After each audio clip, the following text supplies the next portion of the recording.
Bravo fellow dreamers, in today's video I am putting a pin to the test. It's been a long time since I've done a Pinterest truth or fail video, and I'm slightly concerned about this one because I've heard very mixed reviews, but that's okay. So what I'm doing is I am trying out a 2-ingredient brownie recipe, and it is a box of brownie mix and a can of pumpkin.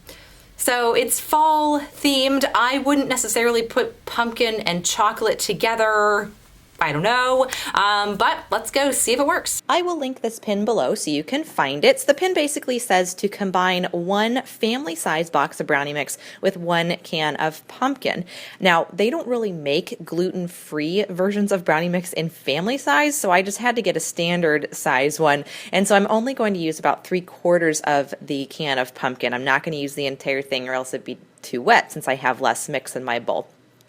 So all I'm going to do is going to just combine my 3/4 of a can of pumpkin with my brownie mix in my bowl here, and I'm going to make sure it's stirred in really well. And this was actually pretty easy to do, not a big deal. And once it's fully incorporated, then the pin says to put it in a 9x9 baking dish. Now, I don't own a 9x9, I only own an 8x8. And since I was using less brownie mix than the original pin called for, I felt okay using an 8x8 pan.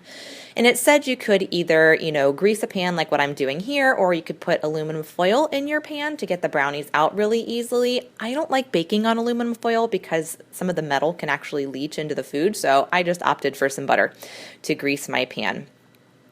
And then I'm just going to pour the brownie mix right into my 8x8 pan, making sure I get all of the batter since I'm using a smaller mix. When you're gluten-free, you just kind of have to improvise a little bit. It's absolutely fine. And then I'm just going to smooth the top over, and the pin says to bake it 25 to 30 minutes at 350 degrees. For me and my oven, that wasn't long enough. I had to bake it for about 40 minutes, and then at that point, it actually felt set. So how did they turn out? Well, I was surprised. They turned out really good. The texture was really fudgy, and if you have like an egg allergy, this would be a great recipe for you to try. And actually, throughout the week, we did finish the pan of brownies, so I give it a thumbs up. Thank you guys so much for hanging out with me today. If you haven't already and you'd like to, hit that button down below, subscribe so you never miss a Daily Dreamland video. Kiss someone you love today, and I will see you all tomorrow. Ciao!